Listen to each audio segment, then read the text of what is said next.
They say success is the best revenge, but she wasn't interested in success. She was interested in accounting. He stole her future in front of the entire world with a smile. So she's here to repossess his past, one line item at a time. The books are open, the debt is due, and the only thing in the profit column is her. This isn't a story about a comeback.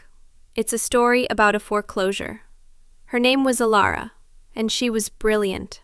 The kind of brilliance that's all light, no heat, all passion. She believed in things. She believed in sustainable architecture. She believed in changing the world. And, God help her, she believed in Marcus Thorne.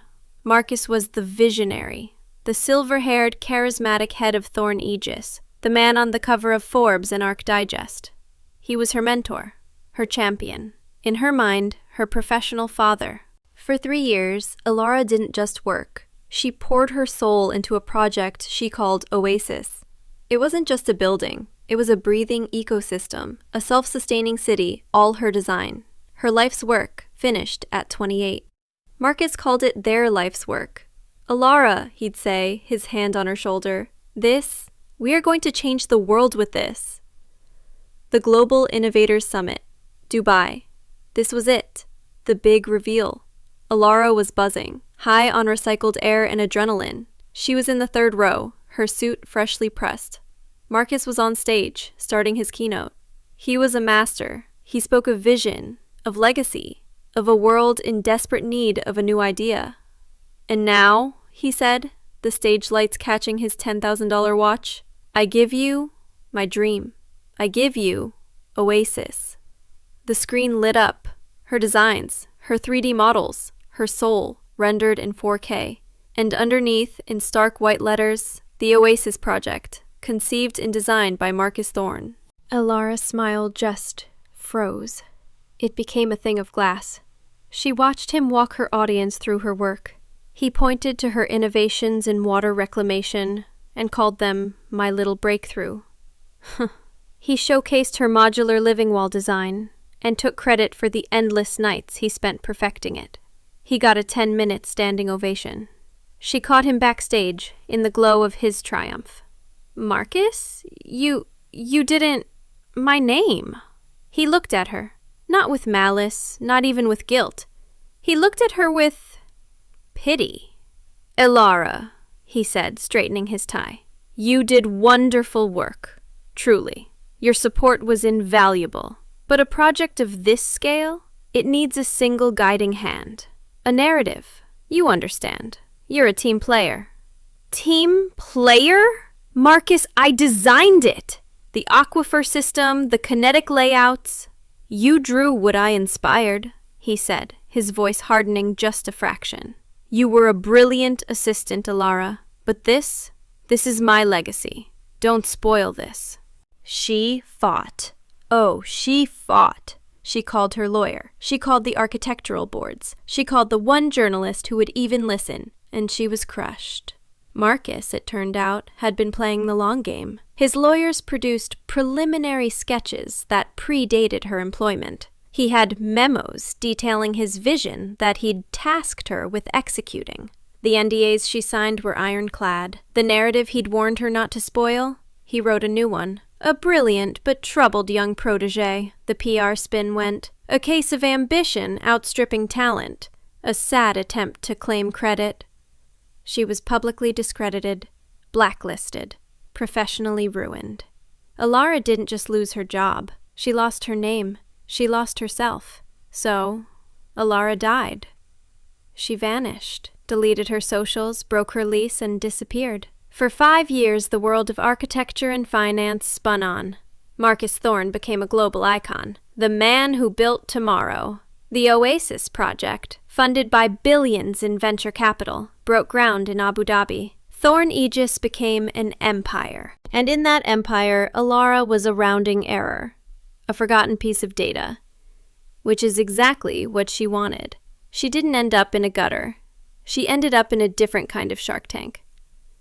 2 years into her exile, she was working under a fake name, running data analysis for a tiny, no-name import-export firm in Singapore. She was just surviving until he found her.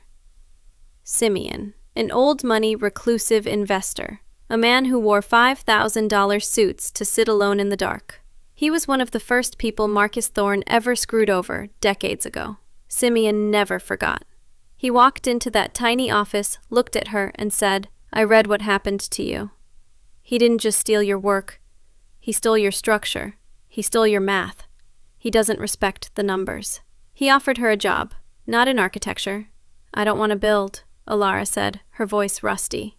"Good," Simeon replied. "I'm not hiring you to build. I'm hiring you to liquidate. I'll teach you how to read a balance sheet like a confession. I'll teach you how to use debt like a weapon." For the next 5 years, Alara didn't just learn. She metastasized. The idealist was gone, burned away. In her place was Ms. Kain, a woman who didn't see skylines. She saw asset columns. She didn't see people. She saw liabilities. She learned how to spot a crack in a company's foundation from a quarterly report. She learned how to create shell corporations, how to leverage debt, and how to execute a hostile takeover so quietly the board didn't know they were fired until their keycards stopped working. Simeon gave her a $1 billion war chest. And 5 years after the Dubai summit, Miss Kain, CEO of the anonymous Apex Holdings, returned to New York. She wasn't there to build Oasis. She was there to dismantle Thorne. Marcus Thorne didn't even know she was on the board. He was too busy being a visionary. But he was feeling the squeeze. Alara, Miss Kain, never went for the king. She went for the supply chain. First, she targeted Ethelgard Steel. They were the only company on Earth that produced the specific carbon-neutral steel that Oasis required by its own environmental charter. Marcus had a sweetheart deal. Miss Kain, through a shell corp, bought a 51% controlling stake in Ethelgard. The first board meeting she attended via teleconference, her voice digitally modulated. Effective immediately, her voice echoed, "All legacy contracts are under review. Thorne Aegis's rates are non-compliant with current market realities." The price of steel for the Oasis project tripled overnight. Marcus choked. He had to divert cash from his other projects to cover the overruns. The vision was suddenly bleeding money. Next, she went after his tech, Helios Innovations, the hotshot Silicon Valley firm that was designing the smart city AI for Oasis. They were Thorne's tech partners, his digital genius. Kain's team dug. They found what she knew they'd find. Helios was a house of cards. They were overpromising and cooking their R&D books. Kain didn't buy Helios. She shorted it. She shorted the hell out of it, and then she anonymously leaked the real R&D data to an investigative reporter. The stock didn't just fall. It fell off a cliff. SEC investigations started, lawsuits piled up. Within 6 weeks, Helios Innovations was in bankruptcy court. Its assets frozen. And just like that, Marcus Thorne's City of Tomorrow had no steel and no brains. He was in trouble. He was scrambling. He started liquidating other assets to keep the Oasis project afloat. It was his legacy. It couldn't fail. But the real masterstroke was the PR. Marcus had a longtime PR firm, Stanton Price, that kept his image spotless. They were the ones who'd painted Alara as a disgruntled intern. Kain bought the firm. She just bought it outright for an obscene amount of money. She didn't fire anyone. She just called a single meeting with the partners. "Continue your work," she told them. "Mr. Thorne needs his narrative, but from now on, all incoming inquiries, you forward them to me. And all those anonymous tips about construction delays and funding gaps at Thorne Aegis, I want you to confirm them." The narrative changed. The media turned. The visionary was suddenly over-leveraged. The genius was struggling. The man who built tomorrow was suddenly yesterday's news. Marcus was done. He just didn't know it yet. He was hemorrhaging cash. His lenders were getting nervous. The Oasis project was a ghost town of skeletal, rusting steel. He had one last move. A desperate final play. He needed a bridge loan. He needed a white knight. His team arranged a meeting with the only investor big enough and quiet enough to save him, the mysterious, reclusive head of Apex Holdings. Marcus walked into the glass-walled boardroom on the 80th floor, the one overlooking the city. She was sitting at the head of the table, her back to the window. He didn't recognize her. Not at first. The severe black suit, the hair pulled back so tight it looked painful. The cold, dead eyes. He started his pitch. "Miss Kain, I appreciate you seeing me. Thorn Aegis is at a pivotal moment." She let him talk for 5 minutes. She just watched him. Then she held up a single hand. "Stop." Her voice, unfiltered. The one he hadn't heard in 5 years. Marcus Thorne's blood ran cold. "Ilara?" She smiled. It was a terrifying thing. A line drawn on a balance sheet. "Hello, Marcus. You're Apex? You're the one... You did this. The steel, Helios, you ruined me." "No, Marcus," she said, standing up. She walked over to the window. "You were already ruined. You're a terrible businessman. You built an empire on a single stolen asset. But empires are expensive. They have suppliers, lenders, partners. I just called in your debts." "You wanted the company," he whispered. "You wanted Thorn Aegis." Ilara laughed, a short, sharp, ugly sound. "This company? It's worthless. It's a house of cards on a foundation of sand. I don't want it." She tapped a single file on the table. This is what I wanted." "What is that?" he said, his voice trembling. "A new loan? A deal?" "It's a ledger," Ilara said. "A very special one. You see, while you were busy being a visionary, you were borrowing. You were leveraging every asset you had to keep the Oasis afloat. You were so desperate, you signed on with some very aggressive, very quiet lenders." She slid the file to him. "Lenders who, well, they report to me." He opened it. His face went from white to gray. It wasn't a loan application. It was a foreclosure notice. "You don't understand," Ilara said, her voice dropping. "I didn't buy your suppliers to hurt you.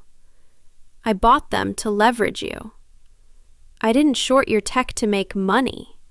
I did it to isolate you. I didn't buy your PR to get good press. I bought it to silence you." "The land," he choked out, staring at the paper. This is for the Oasis land. The books are open, Marcus, and the debt is due. You have nothing left. No partners, no cash, no reputation. All you have is the idea." She walked to the door. "You can keep it," she said, pulling on her gloves. "You can keep the 3D model. You can keep the global acclaim. You can keep the legacy. But the land, the assets, the bottom line..." She paused, her hand on the door. "That's my name on that line." She left him, alone in the boardroom with a stack of paper that proved he was a king with no kingdom, a visionary, with nothing to build. The next week, Miss Kain, stood on that raw, empty plot of land. The wind whipped her hair. The rusting steel of Thorn's Folly was already being torn down. It was a beautiful, blank slate. She wasn't interested in revenge anymore. She was interested in accounting. And the books were finally, perfectly balanced. Thanks for making it to the end. If you love the karma in this story, I've got 2 more that are going to blow your mind. On the left, if you're in the mood for some truly brutal, hands-on revenge, you have to watch this one. It's about a woman who finds out her identical twin is being abused. So she has her sister take her place in the mental hospital while she goes home to deliver some ice-cold justice. And on the right, if you want a story of cold, calculated betrayal, click that one. A husband tells his successful chef wife to just make the magic, while he's secretly forging her name to bankrupt her, all to build a new life with his mistress. Click one of them to keep the stories going and like this one. I'm trying to see where y'all are at. Drop your city in the comments below. For more real-life stories like this, make sure you subscribe to Hi-Fi Stories and ring that bell so you don't miss a thing.